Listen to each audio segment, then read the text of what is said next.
Olá, boa tarde. Boa tarde a todos, todas, todos que nos acompanham nesse seminário, nessa mesa. É um prazer estar com vocês. Como fui apresentada, né, está aparecendo, sou Silvia Lima, gerente de projetos do Instituto Ayrton Senna na área de formação de educadores. E quero começar essa nossa conversa falando, agradecendo o convite, né, de poder atuar como moderadora dessa mesa e falar dessa alegria, né, de estar aqui nesse diálogo com educadores que vão trazer aí a sua experiência no engajamento de jovens para aprender, de crianças, adolescentes e jovens.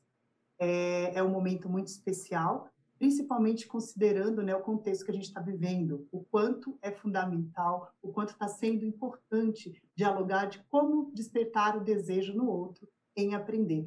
Então, é sobre isso que nós vamos falar, contando com a participação ilustre de 3 educadores, que eu quero apresentar para vocês nesse momento. Um deles, seja muito bem-vindo, Gessé. O Gessé, ele é professor de projeto de vida e hoje atua como encantador, no engajamento e na formação de seus pares, ou seja, de outros professores na rede de Mato Grosso do Sul.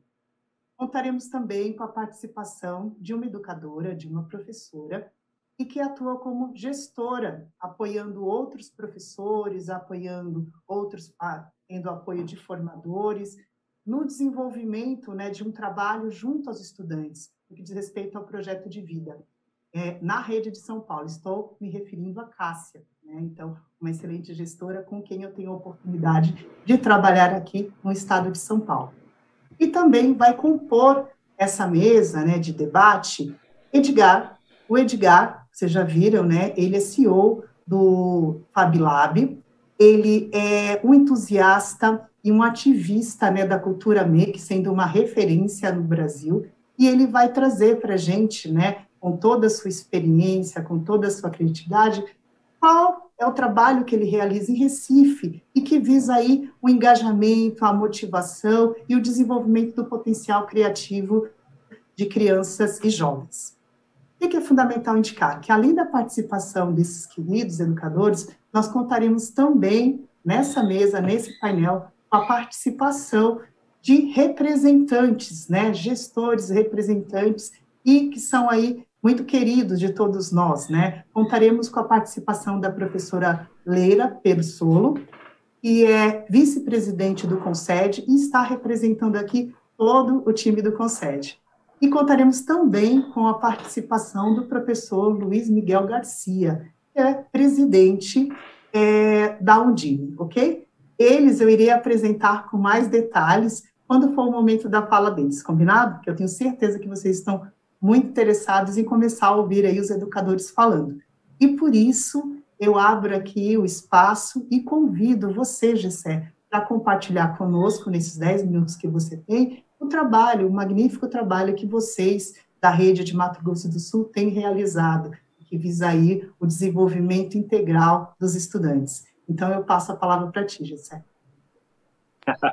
Silvia, que alegria, meu pai. Estou muito feliz de estar aqui com você, com vocês. Eu estou hoje em nome da Secretaria de Estado de Educação de Mato Grosso do Sul, em nome também da Coordenadoria de Políticas para o Ensino Fundamental, e eu espero, do fundo do meu coração, poder somar e servir aí como um garçom educacional na vida de vocês. Eu quero começar cumprimentando e acolhendo os professores e professoras. Eu costumo dizer aqui na nossa rede que vocês são os maiores desistentes que esse mundo já conheceu. Isso.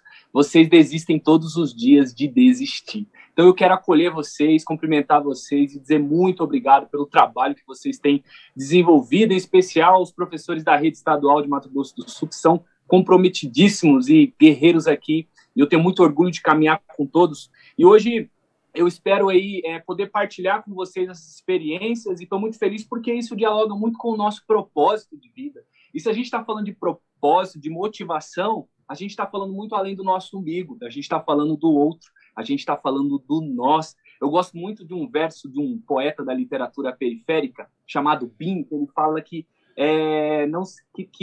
uma andorinha só não faz verão, mas ela pode acordar o bando todo.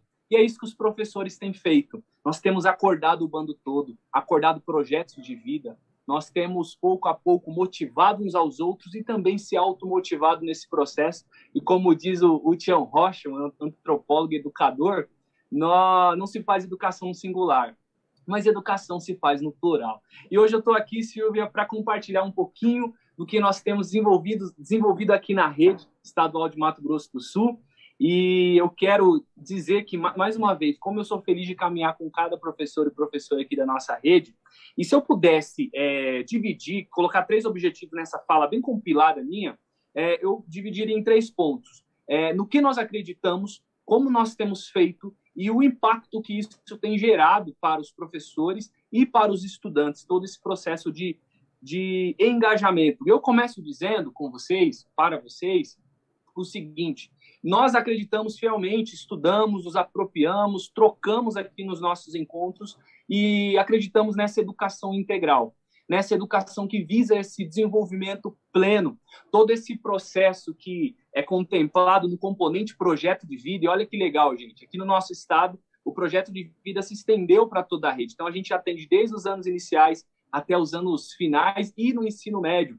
Então, tudo que contempla o componente projeto de vida, tudo que contempla o desenvolvimento das competências socioemocionais, com intencionalidade, nós acreditamos. Todo esse processo de autoconhecimento, que eu acho que é um dos pilares, quem eu sou, quem eu quero me tornar, minhas habilidades, meus defeitos, minhas qualidades, todo esse processo de viajar internamente, né? Eu costumo dizer que é uma viagem de aproximadamente 35 centímetros, né? Entre o coração e a mente. Eu acho que um outro pilar muito importante que nós também desenvolvemos aqui é esse processo de lidar com as emoções. Desenvolver nesses estudantes essa facilidade ou esse processo de desenvolvimento mesmo de nomear, identificar, gerenciar melhor as nossas emoções. E um outro pilar que eu acho fundamental, que é também desenvolver essa questão das relações. Você é único, mas você não é único. Nós acreditamos que sim, nascemos para viver, mas nós nascemos essencialmente para conviver. E se nascemos para conviver, precisamos desenvolver também essas habilidades com intencionalidade de termos melhores relações uns com os outros. E também todo esse processo de resolver conflitos, mediar conflitos, resolver problemas. E tudo isso que eu acabei de citar para vocês, acreditamos que tem uma relação direta com essa educação integral. Acreditamos que isso tem uma relação direta com esse desenvolvimento da aprendizagem no aspecto cognitivo. Não significa ser melhor ou pior, mais ou menos importante, mas nós acreditamos que são indissociáveis, como as evidências nos traz, como os estudos nos revelam isso. E uma coisa muito importante dentro desse pilar, dentro desse relacionamento, se assim eu posso dizer, é o que fundamenta tudo isso, é esse processo que a gente aprendeu hoje na parte da manhã, né? E eu fiquei muito feliz, que eu falei, uau, acho que a gente está no caminho certo, é que o propósito e a motivação está muito basilar nesse processo, porque a gente está falando de causa, é o porquê eu faço, é para quem eu faço. Isso nos motiva, mesmo em tempos de caos, e entender, nós, enquanto professores e professoras, que nós somos referências desse processo, é muito importante, porque os nossos estudantes olham para nós. E aí, Silvia, todos e todas, eu vou para outra parte muito importante, que é o que nós temos feito, ou uma parte do que nós temos feito aqui, enquanto rede estadual. Uma coisa muito importante a gente pensar, antes de elaborar essa atividade, antes de chegar nesse plano de atividade, nessa ação, nesse projeto em si, para lançar no sistema e atender os nossos estudantes, que sim, é um anseio do professor, é um anseio da professora, esse operacionalizar das atividades, mas a gente tem conversado muito, Silvia, de pensar o que antecede, princípios e preceitos que antecedem esse processo, ou seja, o porquê eu faço. E esses pontos são muito importantes. E o primeiro ponto que eu quero trazer rapidamente é qual é o nosso público. Tanto no aspecto macro, qual que é o estudante do século XXI, mas a gente puxa e vai lá para o micro. Qual que é o público da nossa comunidade? Qual que é o público da nossa turma, do 6º ano, do 8º ano, do 3º ano do ensino médio? Quais são as suas necessidades? Quais são as suas dificuldades? Ou melhor, quais são as suas potencialidades? Esse olhar, esse diagnóstico, esse diálogo com a comunidade, ele é muito importante. É um ponto crucial para a gente ter realmente um ponto de partida. E aí a gente vai para outro ponto importante, que é quais são as habilidades que nós queremos desenvolver. Também, repito, no aspecto macro, quais são as habilidades desse século XXI? Mas a gente vai para o micro. Quais são as habilidades necessárias para os meus estudantes? O que eles querem aprender? O que eles também têm essa necessidade? Quais são as demandas? E a gente vai para outro ponto que eu acho crucial também, e a gente tem dialogado muito aqui na rede, que é quais são as competências socioemocionais que a gente vai intencionalizar nesse processo, né? Então, pensar nessas habilidades, nessas competências é de suma importância, né? Porque isso vai deixando claro, né, o que nós queremos desenvolver no processo. E aí a gente vai aprofundando nesse caminho antes de chegar nessa elaboração dessa atividade, a gente vai nos objetivos. Onde eu quero chegar? Quando eu quero chegar, como eu quero chegar, quais os resultados que eu espero. E eu trago um adendo aqui, Silvia, que é muito importante, que eu acho que isso aqui, apesar de ser clichê, eu posso assim dizer, é muito importante porque às vezes a gente se distancia dessas etapas. É pensar nesse processo dos objetivos, mas também dialogar, e o estudante precisa saber disso. O estudante precisa estar participante, ele precisa participar, diretamente desse diálogo, para ele entender o porquê que ele está fazendo aquela atividade, qual que é o objetivo daquela atividade, qual a habilidade que ele está trabalhando, ou qual é a competência que ele está trabalhando. Isso é muito importante, esse diálogo. E a gente vai permeando para a temática. E eu acho, gente, a temática fundamental a gente pensar sobre ela. Parece apenas um título de uma atividade, mas não. A temática, ela tem muito a ver com aquilo que dialoga com a realidade desse estudante. Porque quando a gente pensa na temática, é muito importante a gente pensar no seguinte: qual é o jogo que o meu estudante está jogando? Qual é o desenho que ele está assistindo? Qual é a série? O que eles estão falando? O que eles estão conversando? E aí a gente tenta deixar essa nossa elaboração de atividade mais atraente possível. E é um compromisso do professor, né, deixar atraente. Só que sabe o que eu acho fundamental e muito legal desse processo? É que a gente está falando de propósito, a gente está falando de engajamento, a gente está falando de significado. E o mundo real, saindo do mundo de Bob, se assim eu posso dizer, quando vai para o mundo real, existem processos chatos, existem processos complicados, e o estudante precisa entender isso. Então, a gente vai para outro viés nessa temática, que é deixar atraente, mas o estudante, mesmo tendo processos dificultosos, que é normal, ele faz porque ele está motivado, porque ele está engajado, porque ele sabe o porquê da necessidade de ser feito. Então, ele faz porque precisa ser feito também. E aí a gente chega na atividade. Então, quando a gente chega na atividade, se eu posso assim dizer, ferramentado com todos esses princípios, a gente pensa nessas vivências práticas com mais facilidade. E aí a gente tenta deixar ao máximo que esse estudante se sinta pertencente desse processo, que esse estudante possa, de fato, ser protagonista de todo esse diálogo, que ele possa falar: isso aqui faz parte de mim, eu fui ouvido nesse processo. Então, é muito interessante isso, Silvio, e eu acho que engaja muito o estudante e o professor. Eu acho que é muito importante também para o professor, porque isso a gente está falando de fundamentação, a gente está falando de alicerce, ou se eu posso usar outra ilustração, a gente está falando de enraizamento. E sabe o que é legal desse processo? É que ele não é pop.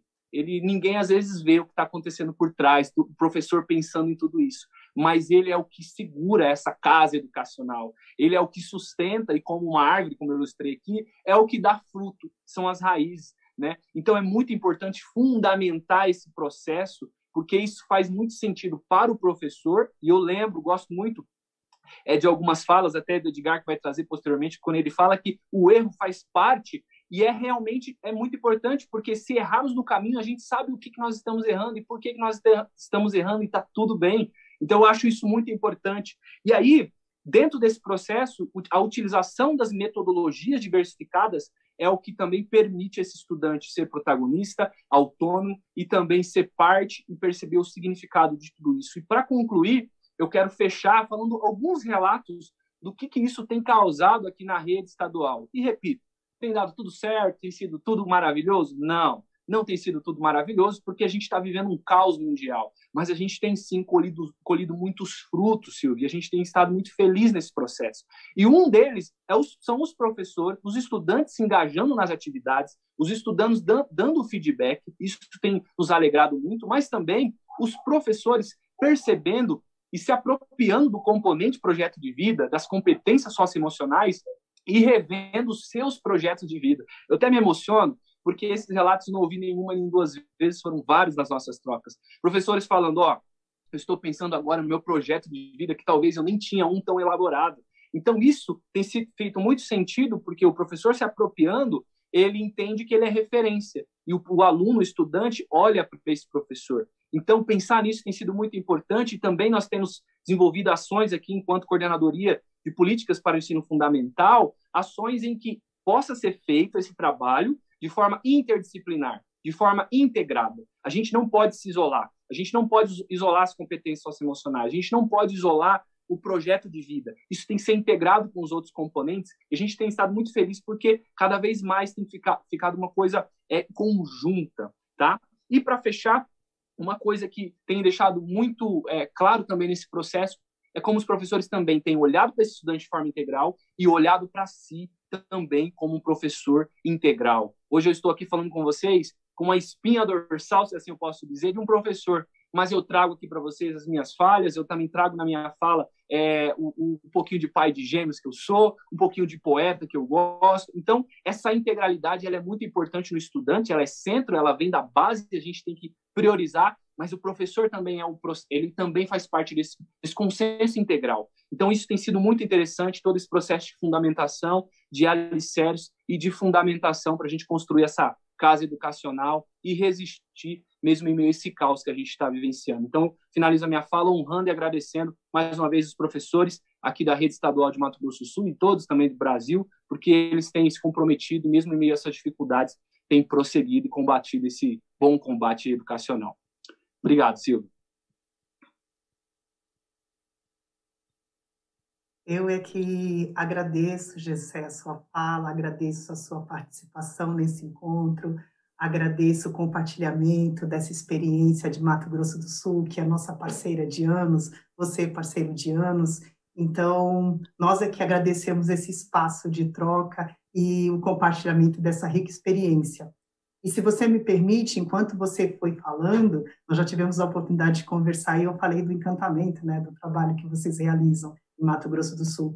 Se vocês me permitem, eu gostaria de fazer algumas observações a partir de tudo que eu ouvi do que você falou, né? Primeiro ponto de destaque e que foi comentado ao longo desse encontro é a importância da valorização de vocês, educadores, da valorização do professor, né? De pensar formas de mobilizar, engajar e motivar também esses professores. E passa também, né, pela formação continuada, né, e que foi tão explorada ao longo do período da manhã. E vocês, em Mato Grosso do Sul, são uma referência nesse sentido. Esse cuidado com o professor, né, abrindo esse espaço de planejamento, de estudo, de troca entre pares, isso com certeza faz com que o professor não se sinta sozinho, que ele se sinta engajado e motivado, né? E sabendo que pode ter com quem trocar, que ele pode inovar, que ele pode errar e que pode entender esse processo contando aí com o apoio dos pares, né? Tanto os professores como vocês, gestores que atuam nessa formação continuada. Esse é um primeiro aspecto. Um outro aspecto fundamental também é esse cuidado que você destaca com o planejamento, né? O planejamento das aulas antes, durante e depois, olhando, né, tendo esse estudante no centro do processo, né? Então, olhar para esse estudante, quais são as suas necessidades, quais são as suas experiências, quais são esses valores, e a partir daí pensar em um planejamento cuidadoso, né? Que considere assim, o que esses estudantes precisam aprender? O que eles já sabem antes disso, né? O que eles já sabem? O que eles precisam aprender? Como eles vão aprender? Quais são os nossos objetivos como professores? O que nós gostaríamos de desenvolver no que diz respeito a habilidades cognitivas, socioemocionais? E agora temos um ingrediente a mais, né? Que é pensar também o que engaja esses estudantes, olhar aí para esse desenvolvimento socioemocional e, a partir daí, considerar e desenvolver o seu planejamento e poder acompanhar, de fato, esse antes, durante e depois.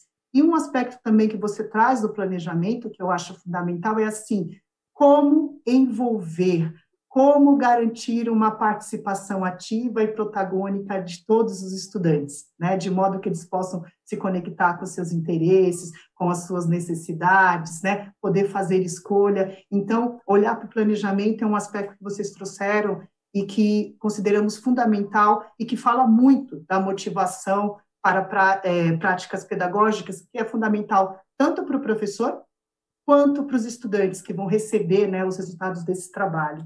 E tem um item aqui fundamental e que indica, né, que a autogestão do professor, né, impacta e favorece a autogestão também dos estudantes, né? Então, quando o professor tem clareza do que ele quer e realiza uma boa autogestão nesse processo de ensino-aprendizagem, ele também vai favorecer o desenvolvimento de competências de autogestão como foco, determinação, persistência, organização por parte dos seus estudantes, e que isso tem tudo a ver e possibilita, apoia que os estudantes consigam, né, concretizar as suas aprendizagens, concretizar gradativamente seus projetos de vida. Então, você trouxe entre vários elementos, né, várias informações, dicas preciosas, né, de fato, e que nós podemos, como você revelou, levar, né, para o trabalho na sala de aula. Então, agradeço esse compartilhamento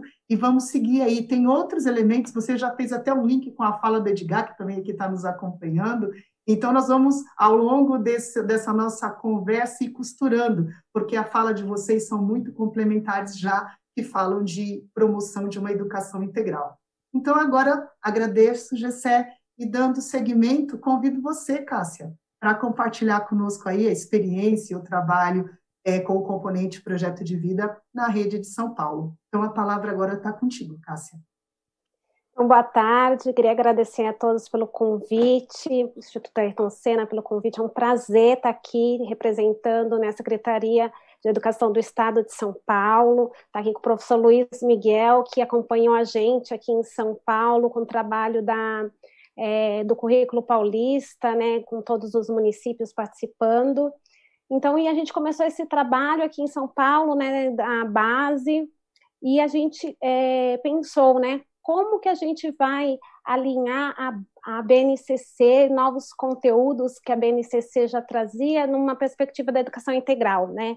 Então, a gente falando aqui a nossa mesa que fala de práticas pedagógicas, a gente pensou como que a gente vai articular bem a BNCC, que não fala só de ver o indivíduo, o estudante, né, nas suas capacidades cognitivas, mas também emocionais. Então, aqui em São Paulo, a gente lançou o Inova Educação, que o Inova Educação, ele traz 3 novos componentes, né, que é projeto de vida, tecnologia e inovação, e as eletivas, né? E como o projeto de vida está articulando aí com os professores, então a gente passou a ter uma grade curricular diferenciada, e os alunos do 6º ano até o ensino médio, como o Edgar, o Gessé trouxe também, né, que a rede dele também faz, a gente aqui também tem aulas de projeto de vida semanalmente para os estudantes, e a gente construiu um material, né, para que o professor ele tenha um fortalecimento de como ele vai trabalhar com os estudantes, né, essas práticas pedagógicas, né, como esses projetos, como as aulas podem articular projetos educacionais, né, como a gente pode trabalhar numa perspectiva de engajar o estudante com o que ele gosta, né, com os seus desejos. Então, a primeira aula de projeto de vida, a gente trabalhou acolhimento, né, como o professor acolher e também o professor ser acolhido. Então, a gente trabalha essa prática aqui, né, de acolhimento, tanto entre professor e aluno. E falando um pouco aí que o pessoal estava falando bastante de engajamento, né, a gente trabalha aqui o engajamento com os estudantes a partir do momento que a gente pergunta para ele, né, você sonha, quais são os seus desejos, quais são os seus sonhos? A gente viu agora há pouco o Cobra dando uma entrevista, dando uma fala tão motivadora, tão comovente, né? Então, você acreditar nos seus sonhos. Quais são os sonhos dos seus alunos? Qual é o seu sonho, professor? Né? Porque o professor também sonha. Então, a partir do momento que a gente trabalha, né, com os estudantes, o autoconhecimento, quem eu sou, né? Quem eu sou, quais são as minhas perspectivas, qual é o meu projeto de vida, né? Mas ele é tão distante. Será que o Cobra, grande artista, sabia que ele ia ser um artista de sucesso? Mas ele começou de um sonho, né? E persistir. a gente vê que tem vários estudos que apontam que os alunos que persistem nos seus sonhos, nos seus desejos, e tem um projeto de vida e vai caminhando com ele, tem resistência. O projeto de vida, ele não é linear, ele pode ser mudado ao longo aí do processo educacional, né? Mas quem procura seguir o seu projeto de vida, o aluno sempre está querendo descobrir coisas novas, o aluno está sempre querendo contribuir com a escola, né? Porque ele começa a ter práticas de pertencimento com a escola. Então, a escola acolhe o aluno, mas o aluno também ele é acolhido. Então, engajar os alunos nas aulas de projeto de vida faz com que o aluno crie propósitos, né? Que nem o GC estava falando. E como que eu faço isso, né? É a partir de pequenas atividades, mas atividades que os alunos tenham protagonismo, que os alunos se coloquem no papel de agente da educação, né? Eles também, nós professores de projeto de vida, a gente tem que se colocar no lugar também que nós vamos aprender com eles, porque não tem um conteúdo estagnado, e sim, parte muito do que a turma traz, né, dos conhecimentos prévios dos estudantes, e pensar que a aula de projeto de vida, ela não conecta o aluno somente com a escola, ele conecta o estudante com a sua comunidade, com a sua família e com o mundo, porque uma atividade de sustentabilidade, uma atividade de uma descoberta, que a gente tem estudantes da nossa rede que estão fazendo atividades, né, próximo das suas comunidades, que melhora a questão ambiental, a questão do lixo, né, a questão da reciclagem, a questão de ter um problema e saber fazer uma resolução de problemas para a sua comunidade. Isso não conecta o estudante só com o seu projeto de vida. O projeto de vida é muito mais que isso. O projeto de vida, ele conecta o estudante com o mundo, né? Que mundo que é esse que eu posso explorar lá fora? Então, a gente tem aqui, eu contar uma prática de uma professora que ela estava trabalhando com seus estudantes e o aluno, ele falou assim, eu quero fazer marketing digital. Então, esse era o projeto de vida dele, né? Mas ele falou assim, eu quero, além disso, melhorar a comunidade que eu vivo, porque eu nasci aqui, estudante da escola pública, e eu quero melhorar a minha comunidade, porque foi aqui que eu tive oportunidades de estudar os componentes, né, da educação básica, conseguir fazer um intercâmbio, né, através da escola pública. Então ele foi viajar para Washington, fazer um intercâmbio. Então, que o projeto de vida, ele é viável, desde que a gente persista, que a gente tenha determinação, né? A Silvia estava falando aí da autogestão, e você ter determinação e organização para conseguir o seu projeto de vida é uma das atividades, é uma das coisas que a gente pode trabalhar com os estudantes, ter foco, né, nos estudos. Se eu quero ser médico, então, o que eu tenho que estudar? Se eu quero ser um cientista, o que eu tenho que saber mais para ser um cientista? Mas se eu quero ser advogado, o que eu preciso ser? Hoje a gente diz que em projeto de vida, o aluno não tem que ser somente um excelente médico, mas ele tem que ser um excelente ser humano, né? Então, ele tem que saber que ele vai ser um bom médico, mas para isso ele precisa também ter resiliência, ele precisa ter persistência, ele precisa acreditar no outro, né? E assim, nós professores também, nós temos que acreditar nos nossos estudantes. E os professores, que nem diz o GC, eles estão aprendendo todos os dias, a gente sempre inova, a gente sempre busca fazer coisas diferentes, né? Às vezes a gente não tem nem todos os recursos, mas a gente tem a criatividade para fazer, a gente mão na massa, e a gente faz, a gente procura recursos. Então, a gente diz que uma pessoa sem propósito de vida é como um navio sem leme. Então, ter propósito, ter um objetivo, faz com que o projeto de vida seja mais persistente, né? E aqui, a gente fala que o projeto de vida, ele é um impulso, ele dá uma direção para o estudante. Olha, você tem essas e essas possibilidades. Porque o aluno, ele não tem que ser escolhido, ele tem que saber fazer escolhas. Então, professor, você que está aqui querendo saber mais sobre projeto de vida, dê oportunidades para os seus alunos conversarem, para eles promoverem projetos na escola. Você vai ver que muita coisa boa vai sair, né?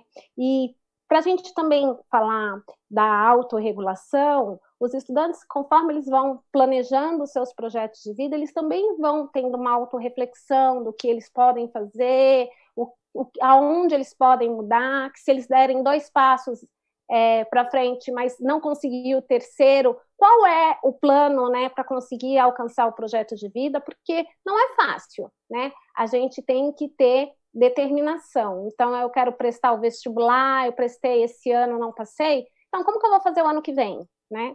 Então, e projeto de vida não está ligado somente à escola, projeto de vida é para a vida inteira, né? Não é que o aluno terminou o 3º ano do ensino médio, acabou o componente projeto de vida, não tenho mais, né? A gente diz que projeto de vida perpassa a educação básica agora, aqui no nosso estado e em outros estados também, mas o estudante, ele tem que ter autonomia para saber fazer as suas escolhas na vida, para a vida inteira. Então, qual é o seu projeto? Né? Onde você quer seguir? E como que eu vou fazer para alcançá-lo? E isso são atividades para a vida. Então, por isso que a gente fala muito da perspectiva da educação integral. A gente vê o estudante em todos os seus aspectos, né? Não somente cognitivo. Quebrar com essa escolarização que a gente acha que o aluno tem que saber somente português, matemática, história e geografia. Saber das competências socioemocionais hoje são necessárias e a gente precisa estudar para poder aprender a falar com os nossos estudantes e saber que eles são a melhor potência que a gente tem e que a escola transforma vidas. Silvia, passo para você. Obrigada, Cássia. Foi muito bom ouvi-la, muito bom ver você compartilhando, né, essa experiência que eu conheço tão bem aqui do trabalho com o projeto de vida na rede estadual de São Paulo, né? Então, eu vou trazer aqui alguns elementos, você trouxe como... Vocês tornaram esse painel super rico, né, com inúmeras informações, e fica aqui o desafio para mim, né, como moderadora, escolher o que trazer da fala de vocês, mas vamos lá. Da fala da Cássia, nós estamos aqui tentando fazer uma gestão do tempo, né? É fundamental destacar a necessidade de se ter um espaço, um tempo e um trabalho intencional que vise esse desenvolvimento integral dos estudantes, e que em muitas redes, como no caso da rede do Estado de São Paulo, acontece no componente projeto de vida, mas ele também pode acontecer de outras formas, em outros espaços e outros contextos, mas é fundamental que esses espaços sejam reservados e que possa ser trabalhado de forma intencional o desenvolvimento de inúmeras competências. Nós já falamos anteriormente da competência de autogestão, agora eu quero destacar uma que dialoga fortemente com a questão do projeto de vida, o desenvolvimento do projeto de vida, e também com a motivação para aprender, que é o autoconhecimento, que a Cássia destacou na sua fala. O autoconhecimento que promove o quê? O desenvolvimento, a potencialização de uma outra macrocompetência fundamental para a motivação, que é a abertura ao novo. Então, a abertura ao novo tem tudo a ver com motivar-se, que é possibilitar fazer escolhas, conectar-se ao potencial desses estudantes, os estudantes conectar-se ao seu potencial, identificar os seus interesses e que caminhos ele quer trilhar, né, pensando aí no seu desenvolvimento e na concretização da sua aprendizagem, do seu projeto de vida. Então, destaco aqui, já destaquei uma competência que é a autogestão, fundamental para a motivação, e a outra agora, a partir das contribuições da Cássia, a abertura ao novo, que está muito relacionado também com o exercício do autoconhecimento. Agora nós vamos ouvir e conhecer experiências que trabalham uma outra macrocompetência fundamental também relacionada à motivação. Então, vou abrir espaço aqui de fala para o Edgar. Seja muito bem-vindo, Edgar. A palavra está com você. Olá, gente. Boa tarde. Vou compartilhar a tela aqui. Estou feliz demais de estar com vocês hoje. E vamos embora. Meu maior defeito é falar demais. Então, eu tenho que ser cirúrgico aqui para cumprir a missão. Compartilhando aqui a tela. Estou supondo que deu tudo certo aí, qualquer coisa tu me avisa, tá? Se não estiver rolando. Deu certo. Eu começo a contar essa minha história a partir de uma fala de Cortella, que eu sou fã dele. E a fala é a seguinte: motivação é aquilo que move, que movimenta, como um motor. É, portanto, algo interno, precisa estar dentro de nós. E eu mergulhei no meu motor, eu fiz uma checagem no meu motor para tentar descobrir o que é que me motivava, o que é que mexia comigo. E nesse mergulho eu acabei batendo na minha infância, numa cena curiosa, em que eu peguei um copo descartável e cortei o fundo dele e com fita crepe fiz como se fosse a pele de um tambor. Transformei aquele copo descartável num atabaque e comecei a tocar. E meu pai chegou para mim e disse: talento nenhum. Puxou ao pai: não, isso aí não serve para tocar não, tem ritmo não. É óbvio que eu fiquei chateado naquele momento. Aí o que foi que eu fiz? Me arretei. Mas depois disso, o que foi que eu fiz? Fui tocar na banda do colégio. Eu sou esse cabinho aqui com a setinha em cima. Então, não só toquei atabaque no colégio, como toquei tarol, toquei prato, toquei lira, tentei tocar trompete, tentei tocar bateria. Na maioria eu fui um desastre, confesso. Tentei tocar tuba.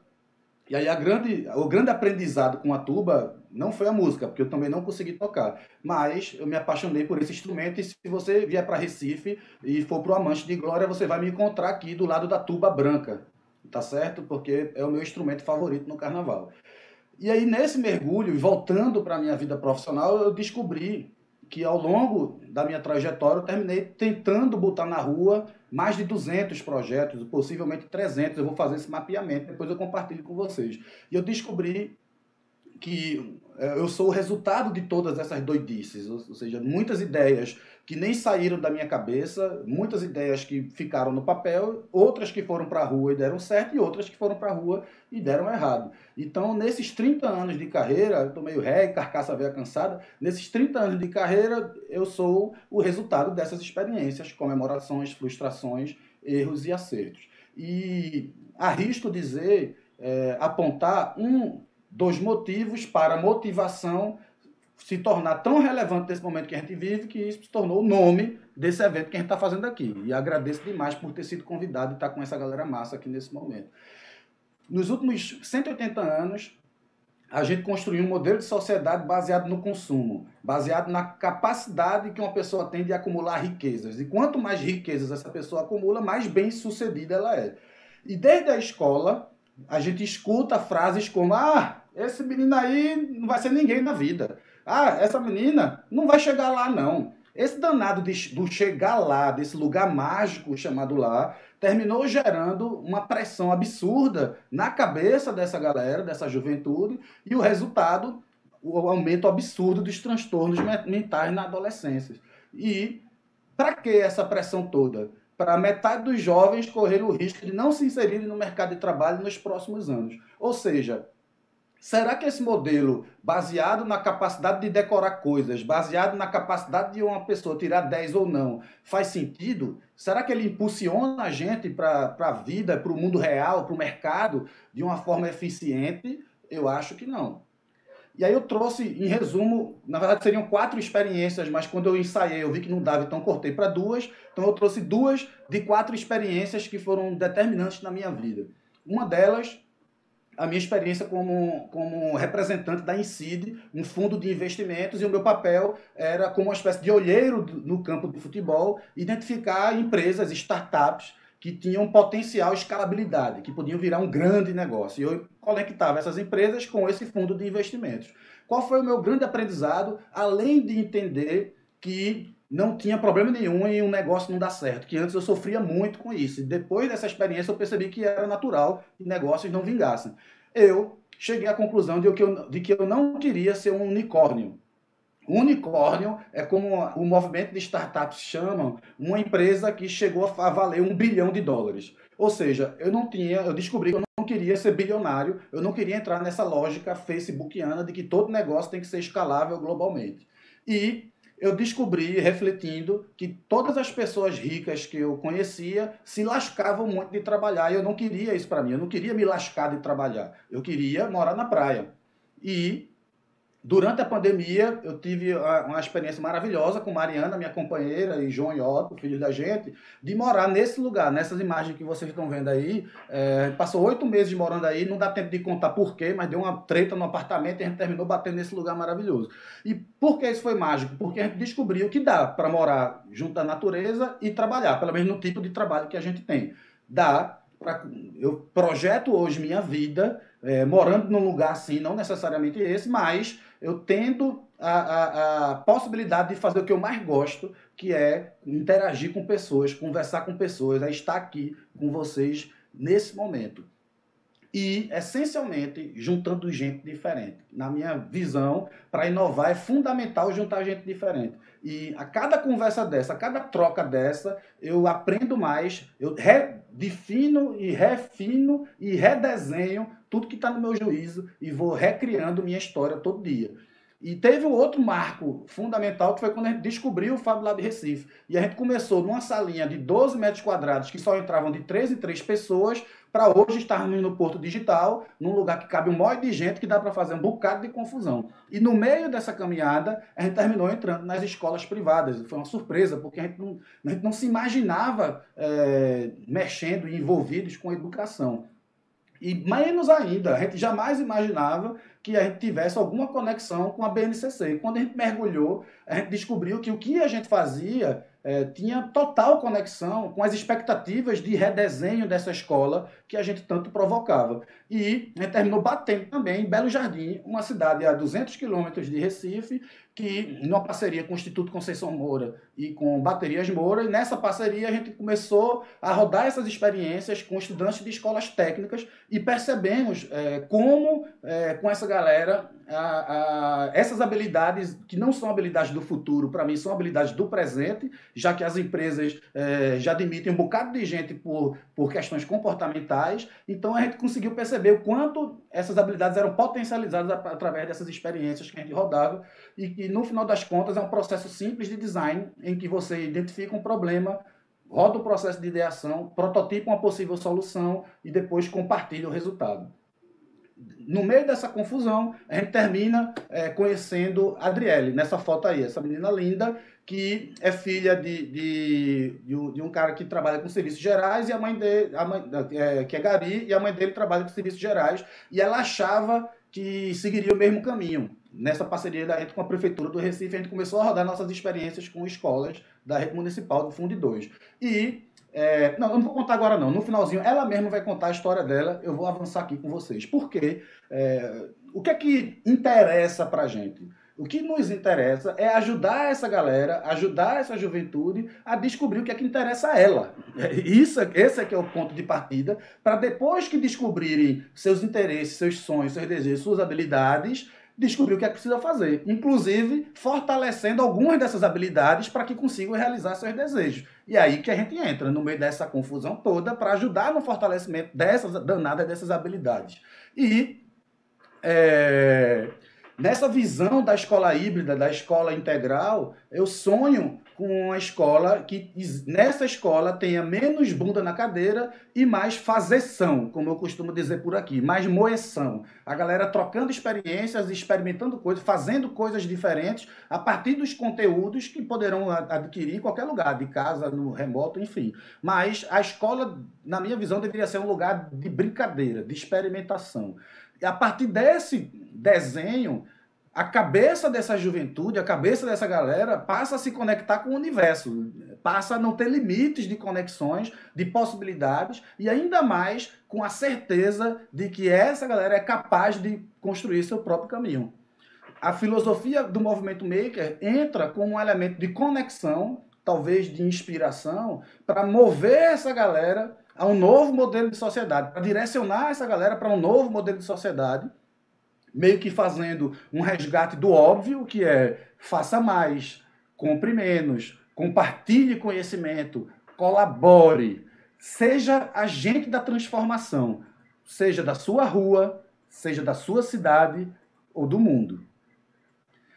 E partindo dessa conceituação da motivação para aprender que Cortella traz para a gente, eu tenho uma visão bastante otimista do que a gente tem feito, e basta olhar para os sorrisos dessa galera olhando para uma cortadora laser, a galera meio que paquerando com uma máquina, com um robô, mexendo e cortando uma peça, algo aparentemente simples. E você olha para o olhar dessa galera, veja o olhar dessa galera, olha, observando a máquina funcionando. Isso para mim é mágico. Então a gente mistura conteúdos através do Canal Maker, que é uma plataforma que a gente tem, com as experiências práticas em sala de aula, no próprio FabLab, na rua, seja lá onde for, para tentar construir essa motivação para aprender, esse desejo de conhecimento. Porque a gente acredita que quanto mais doidice a gente colocar na cabeça desses meninos, quanto mais a gente despertar esse espírito de descoberta do mundo e de conexão com o mundo real, eu acho que mais próximo essa galera estará da construção de um futuro diferente. E eu acredito, de verdade, que a motivação, além de ser um processo interno, ele é contínuo e irradiado. Se a gente consegue criar comunidades de inovação em escolas, certamente essa experiência ela consegue espraiar pela comunidade, tomando conta da vizinhança, envolvendo as famílias, envolvendo o cara que trabalha com marcenaria, o serralheiro, para juntos pensarem nos problemas locais e juntos conseguirem construir estratégias, ferramentas, projetos e caminhos para resolver esses problemas. E essa cultura maker serve também como plataforma para estimular essa abertura ao novo, estimular a resiliência, porque o erro é parte essencial desse processo de construção de inovação e também para estimular a descoberta do propósito. Um recadinho agora, tá? Cadê? Tá carregando?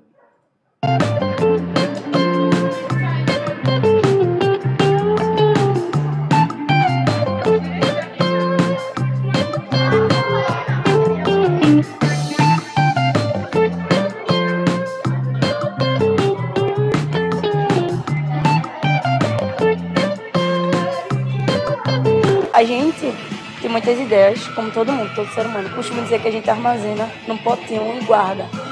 E o FabLab foi como uma pessoa que chegou e abriu aquela porta e tirou o potinho e está deixando a gente fazer o que a gente quiser. Pensar, imaginar, idealizar e pôr em prática tudo o que a gente quer.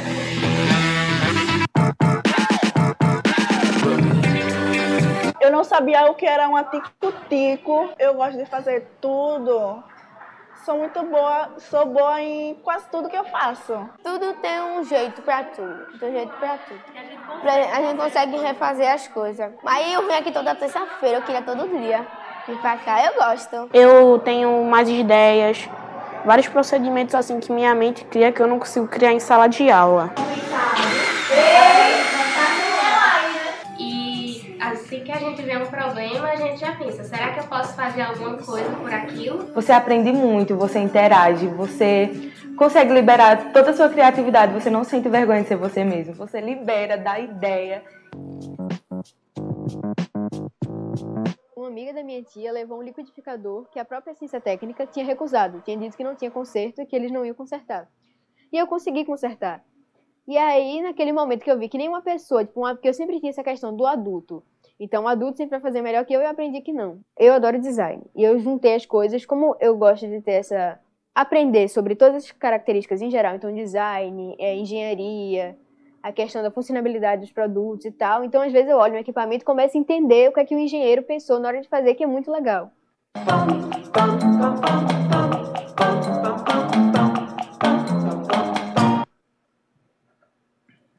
E aí, eita, fiquei preso aqui. Entrei em looping entrei em looping no vídeo.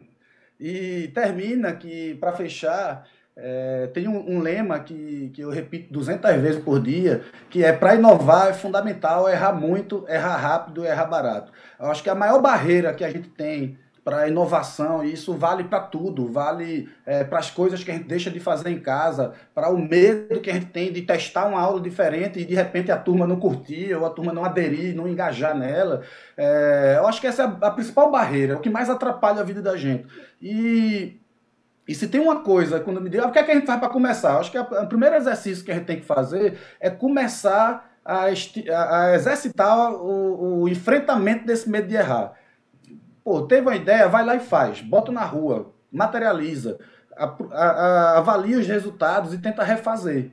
Porque nessa minha visão, eu enxergo professoras e professores com um novo papel nessa sociedade, com um novo papel nesse redesenho da escola, que é o de articuladores da felicidade, para a gente tentar resgatar nossa humanidade, para a gente tentar resgatar talvez um objetivo básico para todas as pessoas e que poderia ser trabalhado desde o início da vida estudantil. Vida estudantil essa que eu acho que deixa de existir porque ela passa a ser para a vida toda. Eu acho que não vai ter mais essa história de vida estudantil, todo mundo estuda e aprende o tempo todo. E esses articuladores da felicidade ajudando os estudantes, as estudantes a simplesmente exercitarem o mais importante objetivo da vida, que é ser feliz. Acho que esse deve ser o grande mote para a gente trabalhar. E o que vai ser feito para materializar esse grande objetivo, cada um vai construir a própria história. Eu acho que esse é o primeiro recado que eu tenho aqui, num desafio absurdo de falar em 10 minutos. Eu espero que não tenha estourado muito. Valeu. Faça aí, Silvia. Deixa eu parar minha tela.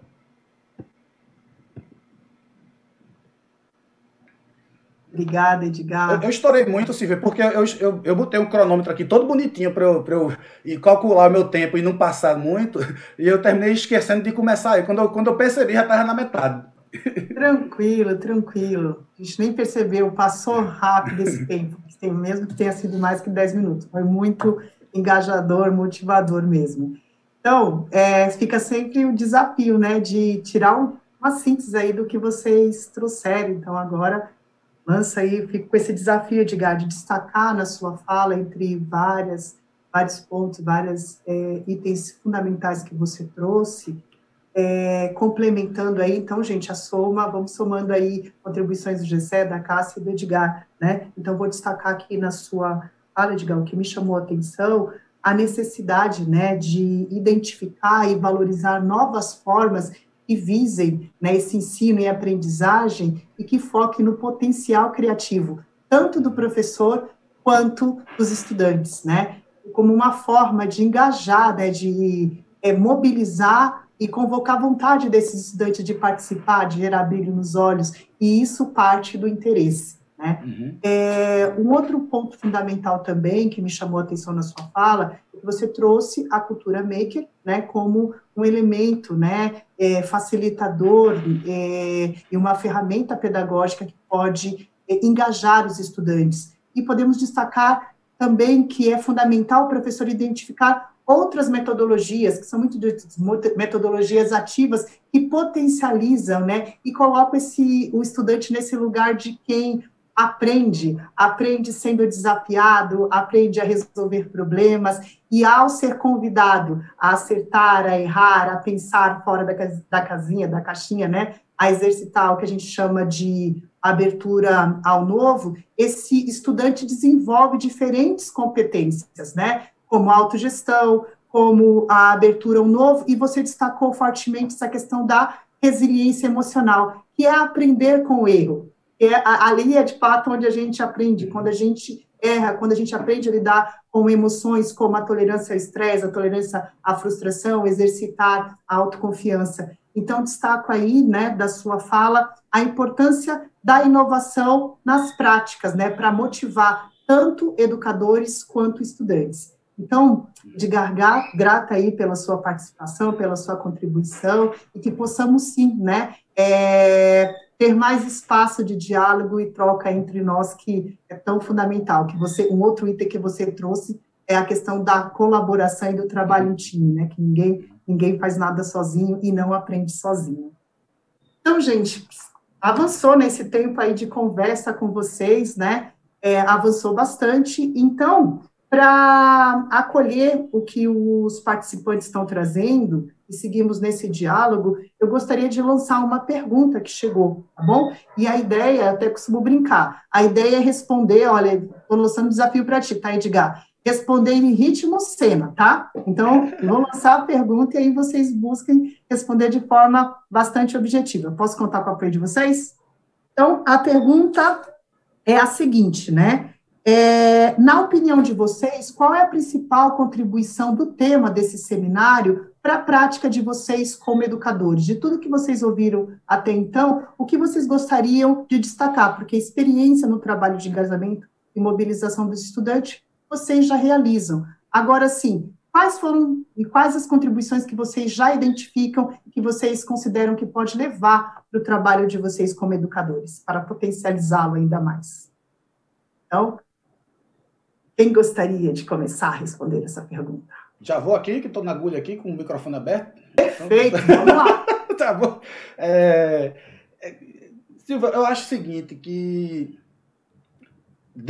completando a história da perda, do medo de errar, eu tenho o sentimento, tem tanta gente agoniada com essa transformação toda que a gente está vivendo, com essa danada dessa transformação digital na escola, e eu queria tranquilizar essas pessoas que estão agoniadas, porque ninguém tem ideia do que vai acontecer, entendeu? Então, o fato da gente não ter ideia, a gente tem, obviamente, algumas pistas, mas como vai ser a escola nos próximos anos está em construção. Então, você que está assistindo a gente vai construir essa escola do futuro, vai materializar essa escola do futuro. Então, eu acredito que o maior aprendizado dessa experiência recente seja, vamos embora, testar coisas diferentes. A gente tem que testar muitas coisas diferentes, porque muitas delas vão dar errado. Entendeu? Quando eu mostrei ali, de 200 projetos, sei lá, 20, 30 que deram certo, outros 180, 200 deram errado. Então, a gente tem que experimentar muito. Eu acho que a lição que eu tiro disso tudo é da necessidade da gente experimentar mais, da gente arriscar mais e testar coisas diferentes. Quem pega a palavra? Pode ir. Eu queria fazer essa última ponderação, né? Que é dessa temática tão relevante, e a gente percebeu hoje nas falas na parte da manhã como isso fez muito significado aí nas falas dos professores no chat, o pessoal conversando. Eu queria destacar como que esse tema ele é importante desse ajuntamento, nessa contribuição aí das competências socioemocionais, dessa aprendizagem do aspecto cognitivo, dessa aprendizagem de forma geral, porque a gente está falando desse projeto de vida, independente de ser componente ou não, mas desse projeto de vida que potencializa esse professor e esse estudante a pensar sobre si. Então, eu acho que esse tema, inclusive, ele potencializa a questão da automotivação e de pensar a respeito sobre si. Como é importante a gente, nessa jornada, pensar sobre quem eu sou nesse processo, o que eu estou fazendo, tenho cumprido o meu propósito. Eu gosto muito de uma frase, né, que fala que mais importante do que nascer é entender por que nasceu. Então, eu acho que esse tema ele se torna muito relevante nessas trocas, como o Edgar trouxe, nessa construção, porque ele nos leva a encontrarmos esse propósito enquanto estudante, enquanto professor. E eu quero finalizar falando de um público, porque a gente está falando desse estudante que tem um projeto de vida, ou que ele está nessa construção, e a gente está auxiliando ele. A gente tem um outro desafio grandioso, que é o público, que talvez se encontre em situação de vulnerabilidade, que não tem um projeto de vida.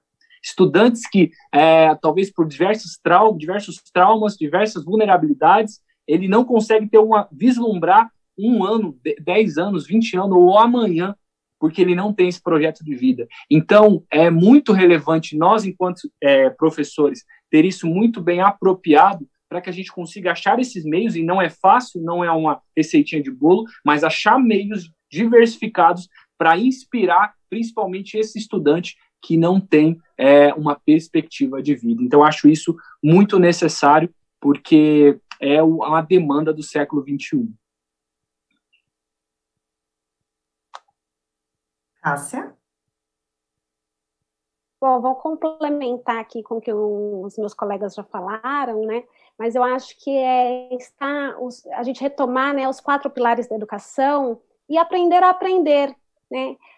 Estar aberto ao novo, que nem a gente já falou um pouco aqui. Então, ao professor saber que ele tem que aprender, a gente aprende, todos nós aprendemos todos os dias, né? E a gente tem que reaprender que escola é essa, quem é o jovem, né? Estudar um pouco sobre essa juventude, que o jovem de hoje não é o jovem de antigamente, que o mundo está em transformação e que tem muitas mudanças ainda para acontecer, muitas profissões que não vão existir e outras que estão surgindo por aí. Então, a gente está nessa busca, né? O professor ele sempre está estudando. E uma frase que eu gosto muito não há como dizer para o jovem o que ele deve ser ou fazer, mas há como e deve incentivá-lo a refletir sobre o que ele sabe quem ele é e o que ele gostaria de ser, o que ele pode contribuir. Uma frase do professor Antônio Carlos Gomes da Costa. Então, eu acho que isso vale para nós, professores, que é incentivar essa turma a buscar um autoconhecimento e tomar escolhas mais assertivas e fazer do Brasil um lugar melhor. Obrigada, Gessé, Edgar, Cássia. Obrigada aí pela contribuição de vocês nessa mesa, e com certeza trouxe informações fundamentais e importantes. Agora, para enriquecer ainda mais e trazer ainda mais insumos para esse debate, quero convidar a compor essa mesa conosco a professora Leila, né? A professora Leila Perussolo. A professora Leila, como eu já apresentei no início, ela é vice-presidente do CONSED, é secretária de Educação de Roraima, a gente até brincou internamente, né, a madrinha, né, na implementação do programa Volta ao Novo no ano passado, né, em 26 estados do Brasil. O programa Volta ao Novo tinha como foco o desenvolvimento de competências socioemocionais dos educadores e dos estudantes. E é uma pesquisadora na área da educação e já atua há muitos anos nessa área como pesquisadora, como gestora, e que vai falar conosco, né, compondo aí esse momento com o professor Luiz Miguel Garcia, também professor, gestor. O professor Luiz Miguel é presidente, né, da Undime, ele pesquisador na área da educação, com experiência no trabalho, tanto no ensino fundamental como médio, e ambos são, como vocês já sabem, são defensores de uma educação integral e de qualidade para todas as crianças, adolescentes e jovens. E é desse lugar de gestores, de defensores dessa educação de qualidade que eles vão dialogar conosco. Vale destacar aqui também que eles gostam de reforçar, e a gente também, temos muito orgulho disso, de falar que eles são parceiros do Instituto Ayrton Senna há muitos anos, né, e conosco realizam um trabalho magnífico aí, voltado a educadores, né, e estudantes do Brasil como um todo. Então, passo a palavra aí para vocês, professor Luiz Miguel e professora Leila, com o pedido para que vocês compartilhem, né, as impressões de vocês sobre tudo que ouviram, né, dos educadores, e também trazendo um destaque aí, a partir de tudo que vocês ouviram, o que vocês consideram que pode ser feito para poder garantir, né, e promover práticas como essa em escala, pensando aí em políticas públicas e diretrizes, e que possam influenciar também diretrizes nacionais com foco aí na educação. Então, passo a palavra a vocês e agradecemos, né, imensamente a participação de vocês nessa trilha. Obrigado, Silvia. Olha, Edgar, se a sua missão em falar em 10 minutos já era complicada, imagine a minha e de Leila, depois de ouvir vocês com essas experiências maravilhosas, né, e ainda aquele depoimento do Cobra logo no início. Silvia, vamos ao desafio, que eu sei que é ingrato, mas eu quero aqui, não posso deixar de fazer meu agradecimento a Viviane Sena, não só por esse momento e por esse evento de hoje, mas pela dedicação de uma vida à educação brasileira. Eu acho que falar de motivação na perspectiva científica, isso é muito importante. Há algum tempo que já venho trabalhando isso, nessa questão daquilo que a gente faz a partir de motivos. Nós somos motivados, nós temos razão para desenvolver, então isso é uma questão que me agrada muito. E, mais uma vez, o Instituto Ayrton Senna está adiante, ele consegue avançar e ele consegue trazer questões que são fundamentais para o debate da sociedade brasileira. Assim foi lá atrás, quando ele começou a fazer a discussão a respeito de correção de fluxo e trazer a temática de que nós tínhamos alunos que estavam com defasagem de aprendizagem. Assim foi quando trouxe a questão da educação socioemocional e do quanto isso impactua nos processos de ensino-aprendizagem. Assim foi ao trazer, no ano passado, a discussão a respeito da reflexão, né, e dos processos de análise crítica, e agora trazendo essa questão, né, da motivação. A motivação para muito além daquilo que se coloca e que às vezes se usa para vender livros, revistas, artigos e palestras, né? A motivação como elemento, como muito claro ficou aqui, nas apresentações de Gessé, de Edgar e de Cássia, aquela coisa que dá mote, que dá razão, que dá motivo para fazer e que nos levanta, né, da cadeira, que faz com que a gente entenda essa escola viva que nós temos pela frente. Então, saudar a Viviane, saudar minha querida Leila do Concede, que a gente tem uma história linda, né, Leila, de trabalhar no GT de formação. A gente adora falar de formação de professores, de gestores, né, e passamos um perrengue juntos ultimamente, né, com a Covid, que, graças a Deus, nos deu a oportunidade que não deu a quase 500 mil de pessoas, né, de estarmos aqui fazendo aquilo que a gente ama, que é discutir educação. Quero dizer que estou aqui com uma camisa linda, né? Mais educação, mais cultura, mais cidadania, mais amor, por favor. E hoje eu tive a alegria de receber minha primeira dose da vacina, eu preciso aqui dizer, e foi uma luta, né? Um DIN me concede, desde o ano passado, lutamos para que a comunidade escolar seja vacinada, e a gente espera que toda a sociedade seja vacinada. De forma muito emblemática, hoje completa 3 meses que eu perdi o meu pai para essa doença terrível. Então, eu sei um pouquinho do que é essa dor, esse 500 mil de brasileiros, mas a gente tem esperança. Nós somos da educação, né? E aqui estamos firme e forte. Gessé, Cássia e Edgar, que inspirador, que motivador. Eu estou aqui, eu gosto de anotar nos cartõezinhos um monte de ideias, você já vai pensando o que pode fazer. Eu estou com tanta coisa gerada aqui, que é muito importante. Mas eu quero buscar isso e retomar do ponto colocado aqui por Silvia.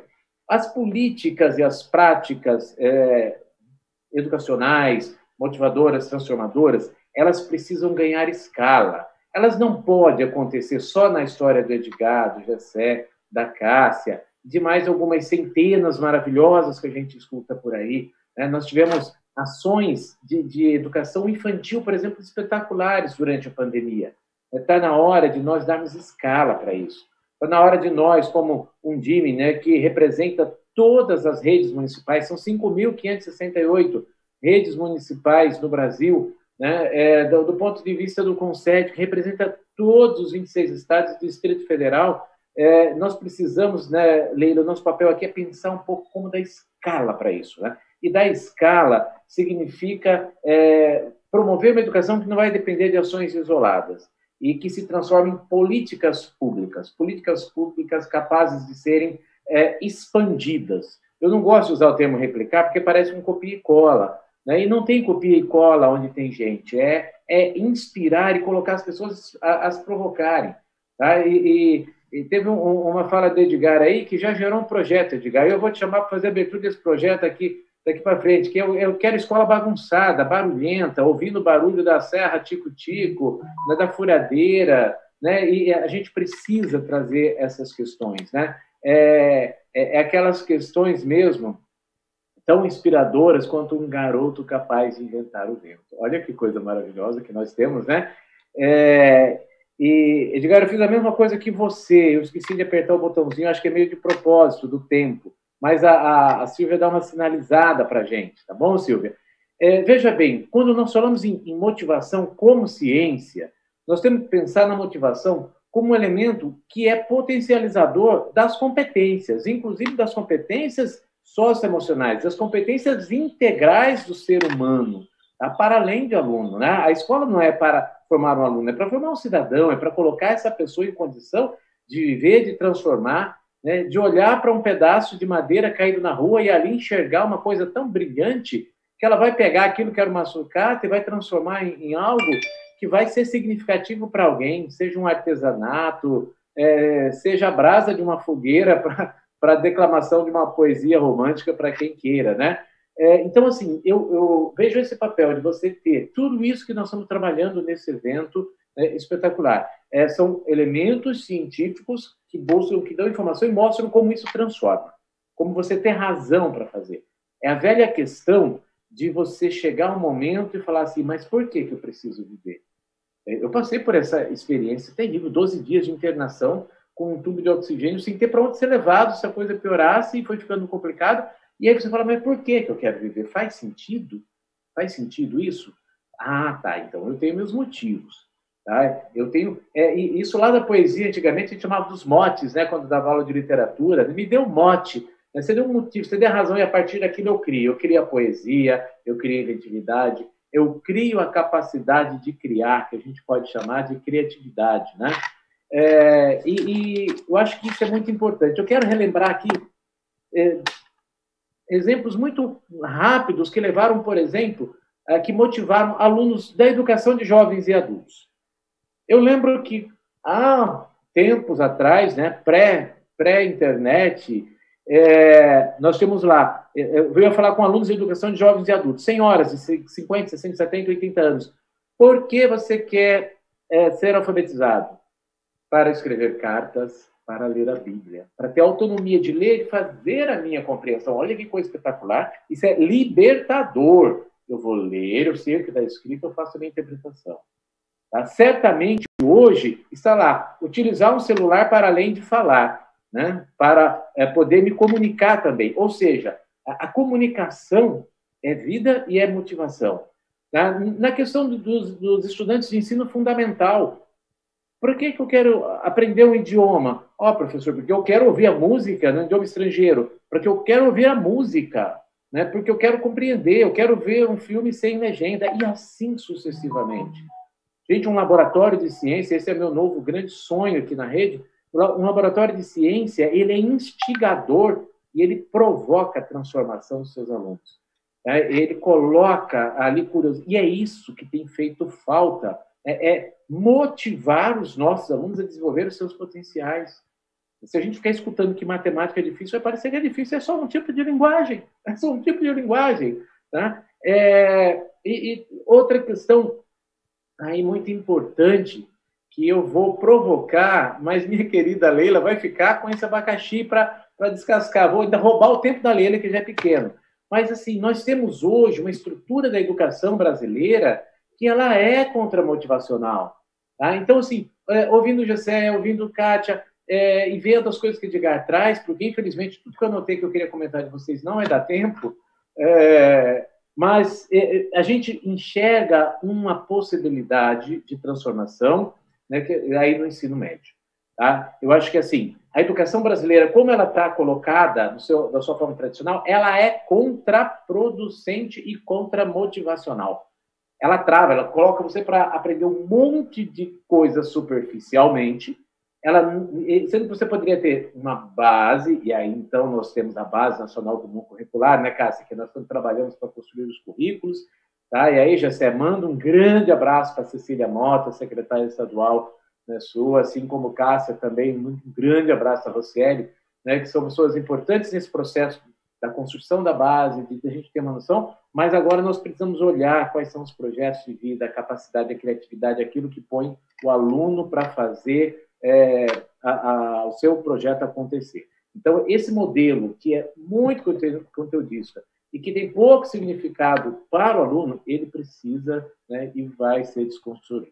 E já, Silvia, para terminar, que eu imagino que o meu tempo também esteja, né, mesmo usando a mesma estratégia do Edgar, de não ligar o cronômetro, eu quero dizer aqui que uma ação muito interessante está acontecendo. O Instituto Ayrton Senna lançou, no ano passado, o programa Volta ao Novo, que trata de trabalhar as questões socioemocionais, né, e fazer esse processo de acolhida. Gente, a escola para voltar, né, os trabalhadores, professores, alunos, as famílias para confiarem na escola presencialmente, primeiro elas precisam ser acolhidas. E tem um trabalho tão motivador, tão de criação de significado da volta à escola sendo construído e trabalhado, eu quero deixar aqui um grande abraço aos que nos acompanham pelo chat, que constroem conosco esse momento, aos milhares de inscritos nesse evento, e a esse grupo que no Brasil inteiro, né, nos 26 estados estão desenvolvendo isso, e no DF também, por meio do Concede, Então, é uma atividade que faz aflorar motivos para estar na escola. Isso é muito bonito, isso é espetacular, isso é motivador. E eu não tenho dúvida que o que nós precisamos nesse momento é, mais do que tudo, ter um mundo humanizado.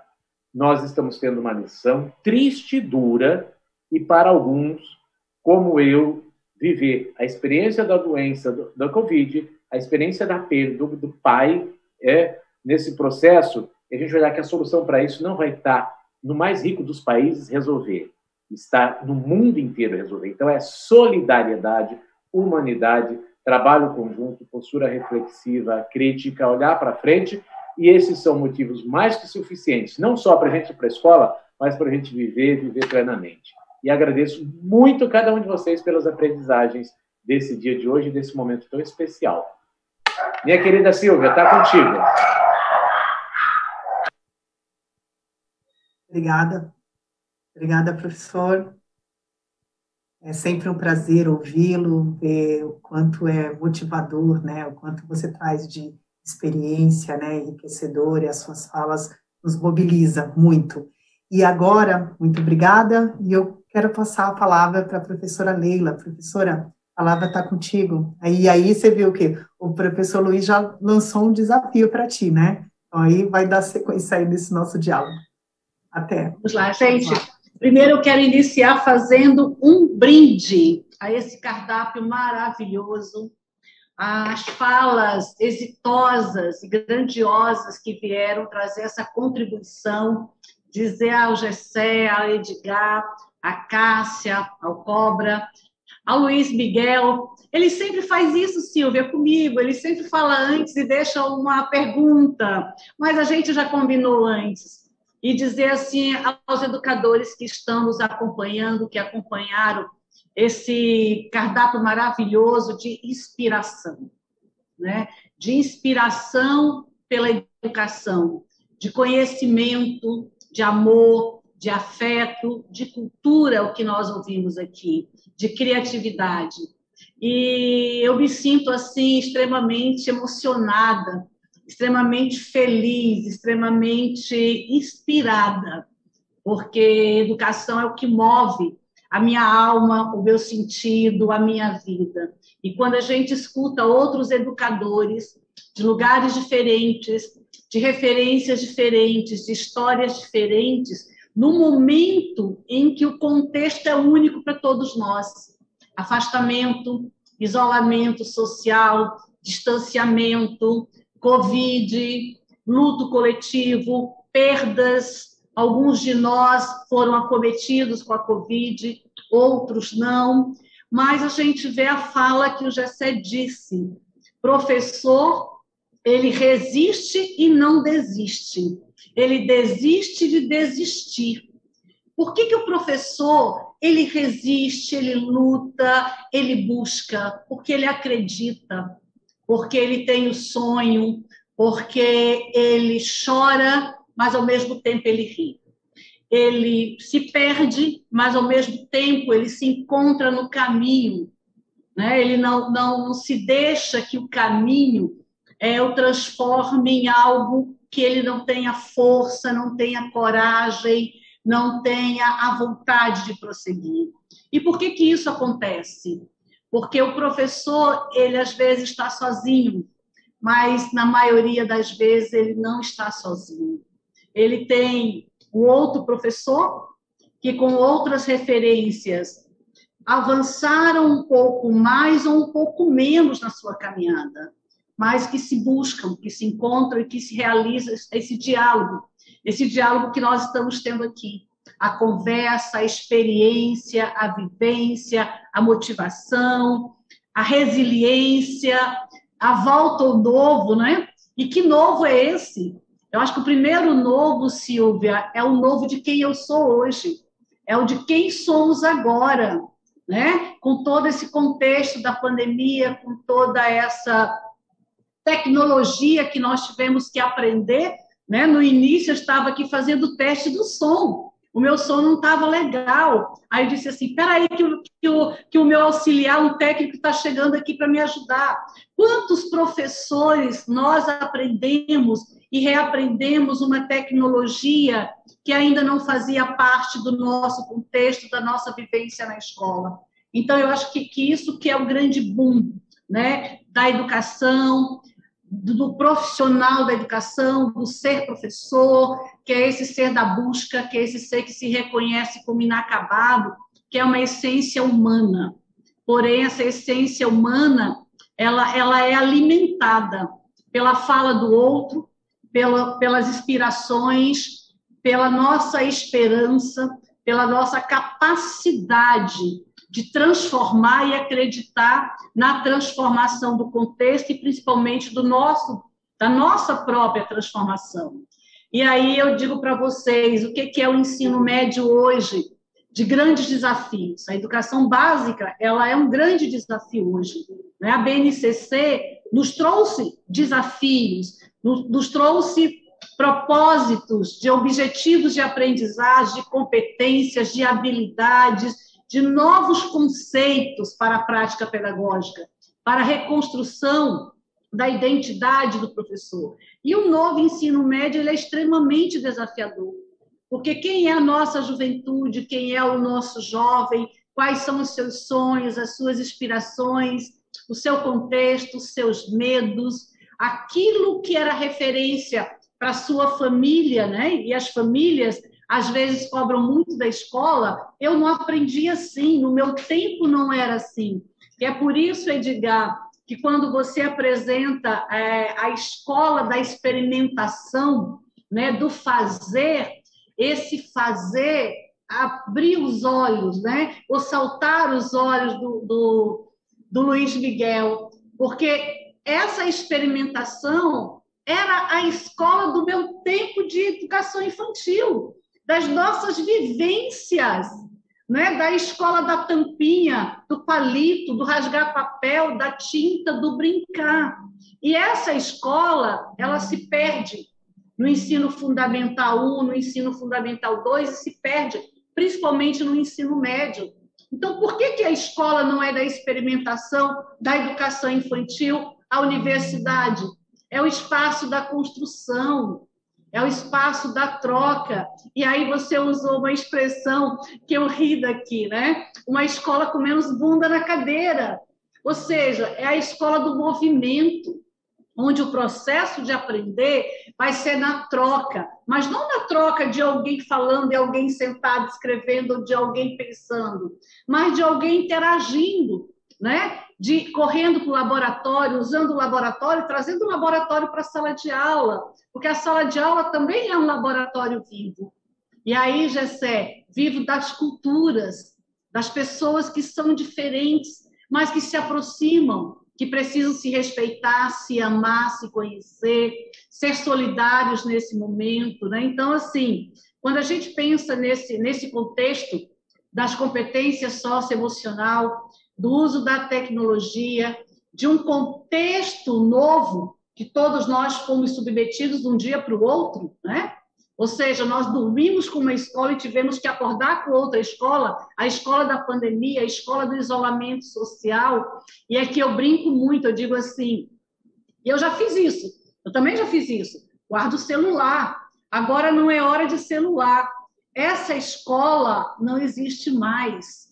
Os nossos alunos, os nossos professores, com suas experiências exitosas desse processo agora de pandemia, aprenderam, reconstruíram, elaboraram, fizeram, experimentaram, erraram e refizeram o processo, reconstruíram o planejamento, os objetivos e aprenderam a usar o celular como uma ferramenta de metodologia para aquilo que ele queria comunicar e aquilo que ele queria ter como retorno do seu aluno. Nós hoje criamos espaços de tecnologias dentro das escolas e os nossos pais criaram espaços de tecnologias dentro da sua casa, do mais simples ao mais complexo, dependendo de N situações de cada um. Então, essa escola do volta ao novo não é a escola que nós deixamos, mas também não vai ser a escola que nós aprendemos a reinventar na pandemia. Ela será uma nova escola, com um novo estudante, com um novo professor, com novas metodologias, onde aquelas que tínhamos o ano passado, até março do ano passado, quando o Brasil desenhou todo um cenário de isolamento para preservar a vida, nosso bem maior, aquela escola não nos cabe mais. Aquela escola não cabe mais os nossos alunos. Aquela escola não cabe mais os nossos professores. Nem nós queremos estar nela. Nós queremos uma outra escola. Mas uma outra escola que também vamos aprender a voltar. Vamos aprender a planejar. Vamos aprender a construir, a refazer. A partir da experiência que tivemos, da experiência que construímos agora na pandemia, no isolamento social, e da nossa capacidade de pensar, de criar, de inovar, de construir, de avaliar, de monitorar, de fazer diferente. E, principalmente, tem uma coisa importante, da coragem e ousadia de planejar juntos, de errar juntos, de fazer juntos, de aprender juntos. E aí tem uma palavra assim que eu gosto muito. Ser resiliente sempre. Ser acolhedor sempre. Sem a culpa, ou sem culpar alguém por algo que nós fizemos ou deixamos de fazer, que não teve o sucesso que nós gostaríamos. Se hoje não foi o sucesso que eu esperava, a nossa capacidade, Cássia, de autorregulação, né? De pensar sobre os mecanismos do processo de pensamento, da meta-avaliação, de pensar sobre o planejamento, o que fizemos, como fizemos, por que não fizemos, como planejamos, o que alcançamos, por que não alcançamos. Eu acho que a escola ela volta assim, onde somos todos movidos por esse sentimento de ousadia e de coragem que todos nós tivemos que passar na pandemia, de nos tornar aprendizes do momento e aprendizes da nossa profissão, de reinventar a educação diferente. Então, eu creio que o ensino médio, além do desafio de uma nova arquitetura curricular, que acho que é isso que é o que está hoje trazendo assim muitas inspirações no Brasil todo, muitas experiências, mas também muitos medos. E acho que a pandemia nos tirou um pouco esse medo, porque a gente viu que todos nós somos capazes de fazer um pouco mais, que aí é o make, né? Fazer o melhor, fazer um pouco mais, aprender com o outro, ensinar e se colocar nessa postura de que juntos podemos construir algo diferente, algo transformador e algo que possa dar sentido e fazer sentido para essa juventude e para a área da educação como um todo. Então, Silvia, eu acho que é isso. Quero dizer mais uma vez para vocês que é extremamente inspirador ter o Instituto Ayrton Senna, e aqui eu quero dizer o meu abraço, o meu carinho a Viviane Senna, que foi junto conosco, que todo o ano passado trouxe o Instituto Ayrton Senna, toda uma tecnologia, temas exitosos, excelentes, para que a gente pudesse aprimorar, pensar um pouco sobre as competências socioemocionais de como lidar com esse momento da pandemia, com esse momento de sofrimento, de elaboração, de construção, enfim, de conhecer um pouco cada um, de deixar-se conhecer pelo outro que está na escola e que, quando chegar, vai precisar sentir amado, acolhido por todos nós. E aí, Luiz Miguel, você deu show com essa camiseta. Só não deu mais show porque você não mandou a minha, da Silvia, do Gessé, a do Edgar, da Cássia, que está nos devendo. Vocês não concordam? Porque eu vou cobrar, viu, gente? Então, assim, um grande abraço. Olha que camiseta linda, que coisa linda. Então, acho que é isso. Educação é tudo isso. Educação tem que ter amor, tem que ter cultura, tem que ter respeito, tem que ter aqui o sangue vermelho, mas pulsando pela educação. Então, gente, é isso e muito obrigada a todos. Estou feliz por estar mais uma vez compartilhando um brinde com esse H2O, né? Quem não consegue ficar sem água, gente? Então, água é vida. Obrigada, Silvia. Devolvo para você. Obrigada, professora Leila, professor Luiz Miguel e todos que participaram dessa mesa. Dou como encerrado o nosso diálogo aqui, mas seguimos, né, compartilhando, aprendendo e trocando nas outras mesas e nos outros espaços.